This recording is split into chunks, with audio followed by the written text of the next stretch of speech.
मजहब की खराबी है न अखलाक की पस्ती, दुनिया के मसाइब का सबब और ही कुछ है। नमस्कार, मैं हूं राजीव और आप देख रहे हैं घूमता हुआ आईना। संत कवि तुलसीदास ने रामचरितमानस की रचना की थी।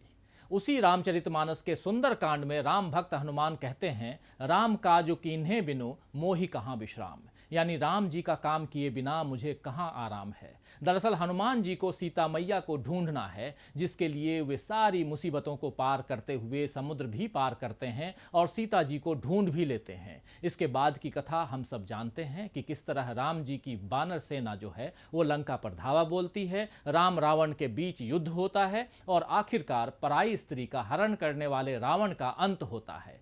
इस कथा के कई पहलू हैं, बहुत से अर्थ इसमें छिपे हुए हैं और राजनीति से लेकर परिवार तक और जीवन के हर क्षेत्र में नैतिकता का पाठ सिखाया गया है। लेकिन आज राजनीति में राम का नाम लेने वाले भक्तों के लिए राम काजू किन्हे बिनु मोहि कहाँ विश्राम का मतलब केवल एक ही है कि किसी भी तरह धर्म की सीढ़ी बनाकर सत्ता तक पहुंचा जाए। आज राम की भक्ति से ज्यादा राम नाम की लूट पर ध्यान दिया जा रहा है। भाजपा ने तो ये सफल प्रयोग रथ यात्रा से लेकर केंद्र पर काबिज होने तक किया ही है और अब राम मंदिर शिलान्यास के साथ वो इस सिंहासन पर अंगद के पैर की तरह अपना दावा मजबूत करना चाहती है। वनवास पर जाने से लेकर रावण को हराने तक और फिर अयोध्या वापस आने तक राम जी ने हर अवसर पर उच्च आदर्शों का परिचय दिया, इसीलिए मर्यादा पुरुषोत्तम वो कहलाए। राम राज्य में जनता का हित ही सबसे पहले था, लेकिन आज की राजनीति में राम राज्य का एक ही मतलब है कि जनता अपना भला बुरा खुद सोचे, नैतिकता आदर्श की बातें किताबों में बंद हो जाएं और सत्ता पर बैठे लोगों का स्वार्थ सिद्ध होता रहे। इसीलिए भूख, महंगाई, बेरोजगारी, घोर गरीबी और लाइलाज बीमारी से जूझते देश में सरकार के लिए सबसे पहला काम राम नाम की लूट मचाना है। करोड़ों रुपए राम मंदिर के भूमि पूजन में लगाए जा रहे हैं। सच में धर्म को अफीम बनाकर जनता को मदहोश कर दिया गया है। इस मदहोशी में उसे न ये समझ में आ रहा है कि हजारों करोड़ के रफाल सौदे से क्या वाकई देश सुरक्षित होने वाला है या नई शिक्षा नीति से उसके बच्चों के भविष्य पर क्या असर पड़ने वाला है। जनता को यह भी नजर नहीं आ रहा है कि जिन्हें चुनावों में उसने हराया, कुछ समय बाद उसी भाजपा की सरकार कैसे मध्य प्रदेश में बन गई और कैसे राजस्थान में यही खेल खेला जा रहा है। राम नाम की लूट से भाजपा का तो राजनीतिक फायदा हो ही जाएगा, लेकिन जनता का क्या होगा? आखिर उसे क्या मिलेगा? क्या जनता ठगी की ठगी नहीं रह जाएगी? तो चलिए आज आईने की शुरुआत करते हैं इस सप्ताह की पहली और सबसे बड़ी खबर देश की नई शिक्षा नीति से। 29 जुलाई को केंद्र सरकार ने नई शिक्षा नीति यानी न्यू एजुकेशन पॉलिसी की घोषणा की। 34 साल बाद देश की शिक्षा नीति बदली तो कुछ बड़े बदलाव देखने को मिले। मानव संसाधन मंत्रालय का नाम अब शिक्षा मंत्रालय हो गया है। इसके साथ प्री प्राइमरी एजुकेशन से लेकर पीएचडी तक कई बदलाव हुए। पीएम मोदी ने इस नई नीति की तारीफ करते हुए कहा कि नई शिक्षा नीति नौकरी करने वाला के बजाय नौकरी देने वाला बनाने पर जोर देती है। मतलब रोजगार देने की जिम्मेदारी से सरकार पीछे हटते हुए नजर आ रही है। वैसे न्यू एजुकेशन पॉलिसी में केवल रोजगार की जिम्मेदारी से सरकार बरी नहीं हो रही, बल्कि शिक्षा के क्षेत्र में अपनी कई जिम्मेदारियों से भी हाथ पीछे खींच रही है। हालांकि इस नई नीति के प्रावधानों को एक बारगी देखकर ऐसा लगता है कि अब भारत को विश्वगुरु बनने से कोई रोक नहीं सकता। शिक्षा कितनी सुविधाजनक और लचीली बना दी गई है। इसकी कुछ खास खूबियां 10+2 प्रणाली खत्म करना, बोर्ड परीक्षाओं का दबाव कम करना, छोटी कक्षाओं से वोकेशनल ट्रेनिंग देना, मैथ्स के साथ म्यूजिक सीखने की सुविधा देना, मातृभाषाओं में पढ़ाई कराना, ये सारी चीजें हैं। न्यू एजुकेशन पॉलिसी में 10+2 प्रणाली को खत्म करके 5+3+3+4 प्रणाली अपनाई गई है। यानी स्कूल से पहले ही बच्चों की शिक्षा शुरू हो जाएगी। अब बच्चे 6 साल की जगह 3 साल की उम्र में फॉर्मल स्कूल में जाने लगेंगे और प्ले स्कूल के शुरुआती साल भी अब स्कूली शिक्षा में जुड़ेंगे। इन शुरुआती सालों की जिम्मेदारी आंगनबाड़ियों की होगी। आंगनबाड़ी अभी भी बच्चों की देखभाल करती हैं, लेकिन उसमें पोषण आहार और स्वास्थ्य की जिम्मेदारी ही प्रमुख होती हैं। अब आंगनबाड़ी कार्यकर्ताओं को बच्चों की आरंभिक शिक्षा के लिए तैयार करना होगा और ये कोई बच्चों का खेल नहीं है। सरकार ने इसके लिए क्या तैयारी की है, ये भी उसे बताना चाहिए। 3 लैंग्वेज फॉर्मूले के तहत 5वीं क्लास तक मातृभाषा या लोकल भाषा में पढ़ाई की बात की गई है। साथ ही ये भी कहा गया है कि जहां संभव हो वहां कक्षा 8 तक इसी प्रक्रिया को अपनाया जाए। संस्कृत भाषा के साथ तमिल, तेलुगु और कन्नड़ भाषा में पढ़ाई पर भी जोर दिया गया है। भारतीय भाषाओं को महत्व देना अच्छी बात है, लेकिन भारत जैसे विविधता वाले देश में ये व्यवहारिक कठिनाई आती है कि दक्षिण प्रांतों में कुछ साल पढ़ने वाला बच्चा अगर उत्तर भारत के प्रांतों में बाद के सालों में जाए तो किस तरह भाषा के साथ तालमेल बिठा पाएगा। नई शिक्षा नीति में 6वीं कक्षा से प्रोफेशनल और स्किल ट्रेनिंग की बात है, लेकिन क्या ये वोकेशनल कोर्स के नाम पर गरीब और निचले तबके के लोगों को मुख्य धारा से अलग करने की कोशिश नहीं है? स्किल इंडिया मिशन के बहाने ऐसे लोगों को कम दिहाड़ी की दुकानों पर मजदूरी करने के लिए धकेल दिया जाएगा। गरीब बच्चे 12वीं अगर पास भी कर लेंगे तो डॉक्टर इंजीनियर नहीं बन पाएंगे। हमारे देश की शिक्षा व्यवस्था में ड्रॉप आउट एक बड़ी समस्या है। गरीबी, लाचारी, सुविधाओं का अभाव और दकियानुसी सोच इसके लिए जिम्मेदार हैं। नई शिक्षा नीति में इस समस्या को बड़ी चतुराई के साथ किनारे कर दिया गया है। नई शिक्षा नीति का दस्तावेज स्वीकार करता है कि देश में अब भी 25% यानी 30 करोड़ से ऊपर लोग असाक्षर हैं यानी कि निरक्षर हैं, और फिर भी शिक्षा की पहुंच को आखिरी आदमी तक ले जाने की जरूरत पर कोई काम नहीं किया गया है। नई शिक्षा नीति 2020 का दस्तावेज ये स्वीकार करता है कि वर्ष 2017-18 में एनएसएसओ के 75वें राउंड हाउस होल्ड सर्वे के अनुसार 6 से 17 वर्ष के बीच की उम्र के स्कूल न जाने वाले बच्चों की संख्या 3 करोड़ 22 लाख है। इसका मुख्य कारण है ड्रॉप आउट।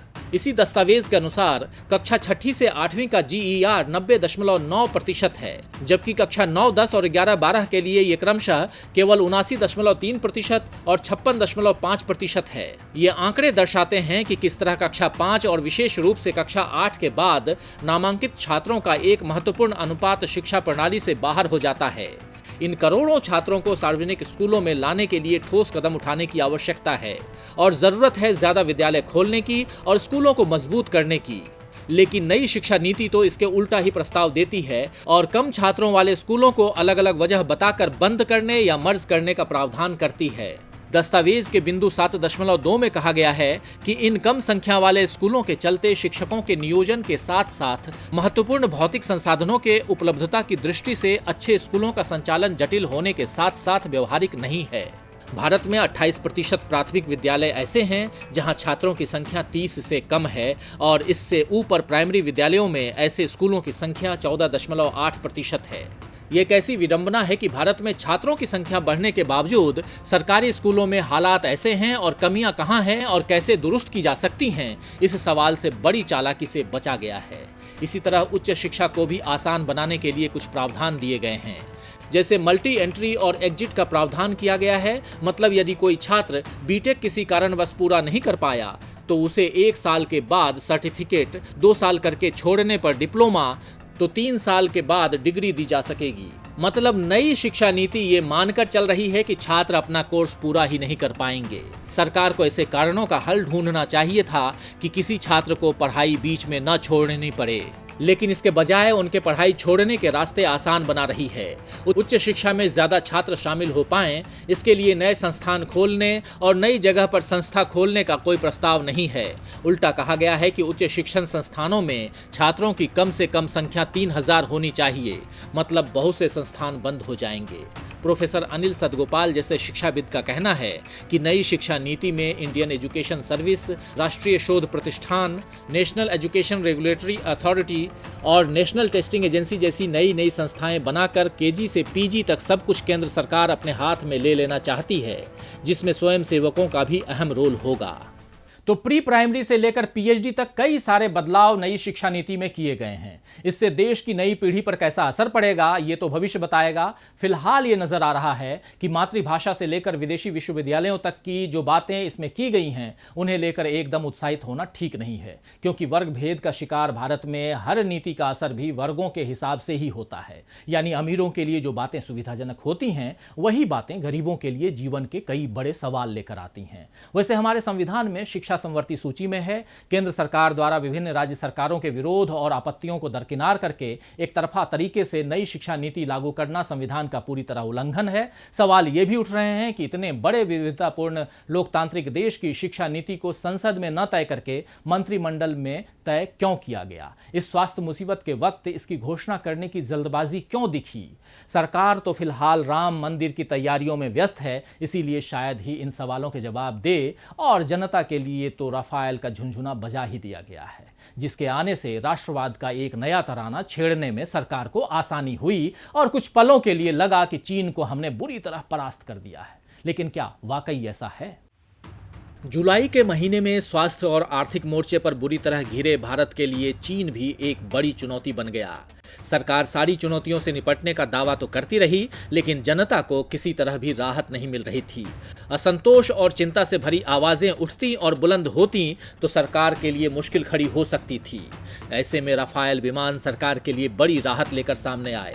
परेशानियों से भरी जुलाई में सरकार ने इसे बड़ी उपलब्धि की तरह पेश किया और गोदी मीडिया ने इसमें भरपूर साथ दिया। फ्रांस से उड़ान भरकर 5 राफेल विमान जब भारत में अंबाला एयरबेस पहुंचे तो नॉक नॉक तेरा बाप आया, तेरे पापों का हिसाब आया जैसे रैप सोशल मीडिया पर खूब चले। ये बताने की कोशिश की गई कि केवल 5 राफेल विमानों से भारत अजेय हो गया है। लेकिन आपको बता दें कि दुनिया में राफेल हासिल करने वाला भारत अकेला देश नहीं है। फ्रांस से राफेल खरीदने वाला पहला देश इजिप्ट है। नवंबर 2017 तक उसे 14 राफेल मिल चुके थे। वहीं 2019 में कतर को पहला राफेल मिला था और 25 से अधिक का सौदा उसने फ्रांस से किया है। फिनलैंड, मलेशिया, संयुक्त अरब अमीरात और स्विट्जरलैंड भी राफेल की कतार में हैं। भारत ने 36 राफेल विमानों का सौदा लगभग 60,000 करोड़ रुपए में किया है, जिसमें से अभी केवल 5 मिले हैं और बाकी 2021 तक मिलेंगे। भारत अब फ्रांस से मिसाइल सिस्टम खरीदने की तैयारी भी कर रहा है। वायुसेना के लिए 100 के करीब हैमर मिसाइल खरीदी जाएंगी। ये मिसाइलें राफेल विमानों में इस्तेमाल होंगी। हैमर का पूरा नाम है highly agile modular munition extended range. Fire and forget इस मिसाइल की सबसे बड़ी खासियत है, यानी एक बार निशाना तय करने और मिसाइल दागने के बाद हमले की सटीकता की चिंता की जरूरत नहीं होती। एक राफेल विमान में एक बार में 250 किलो वजनी बम की 6 हैमर मिसाइलें लगाई जा सकती हैं। ये सभी एक साथ 6 ठिकानों को ध्वस्त कर सकती हैं। वैसे हैमर काफी महंगी मिसाइल मानी जाती है। फ्रांस के अलावा मोरक्को, इजिप्ट और कतर के पास भी हैमर मिसाइलें हैं और भारत भी इसी कतार में अब आ गया है। तो राफेल और हैमर के हथौड़े से हम अपने दुश्मनों को किस तरह चित्त करते हैं, ये तो आने वाला वक्त बताएगा। वैसे अभी इस बात पर खूब विचार चल रहा है कि चीन के साथ सीमा पर चल रहे तनाव में हम 19 पड़ेंगे या 20। क्या भारत अब भी 1962 वाला भारत है? क्या भारत चीन को मात दे सकता है? आइए एक नजर दोनों देशों की सैन्य ताकत और रक्षा बजट पर डाल लें। राफेल के आ जाने से भारत खुद को बेहद ताकतवर महसूस कर रहा है, लेकिन क्या केवल 5 नए विमानों के साथ हम अपने शक्तिशाली दुश्मनों का सामना करने में सक्षम हैं? ये बड़ा सवाल है। चीन का रक्षा बजट भारत की तुलना में कहीं ज्यादा है। चीन 261 अरब डॉलर के कुल सैन्य खर्च के साथ दुनिया में दूसरे स्थान पर है, जबकि भारत 71.1 अरब डॉलर के कुल सैन्य खर्च के साथ तीसरे स्थान पर है। स्टेटिस्टा के मुताबिक चीन के पास 2020 में दुनिया का सबसे बड़ा सक्रिय सैन्य बल है, जिसमें 21,80,000 सक्रिय सैनिक हैं। वहीं भारत के पास 14,40,000 सक्रिय सैनिक हैं। स्टेटिस्टा के अनुसार भारत, चीन, अमेरिका, उत्तर कोरिया और रूस के पास दुनिया में सर्वाधिक सक्रिय सैनिक हैं। चीन के पास भारत के मुकाबले में 2 गुना लड़ाकू और इंटरसेप्टर विमान हैं। ग्लोबल फायर पावर के अनुसार विमान शक्ति में चीन तीसरे और भारत चौथे स्थान पर है। चीन के पास 3,210 विमान हैं और भारत के पास 2,123 विमान हैं। इसमें अब 5 विमान और जुड़ गए हैं। टैंकों के लिहाज से देखें तो भारत के पास 4,200 से अधिक टैंक की तुलना में चीन के पास 3,200 टैंक हैं। चीन के पास भारत से 10 गुना ज्यादा रॉकेट प्रोजेक्टर हैं। चीन के पास विभिन्न बैलिस्टिक मिसाइलें हैं, जिनमें छोटी दूरी की मिसाइलों से लेकर अंतर महाद्वीपीय बैलिस्टिक मिसाइलें तक शामिल हैं।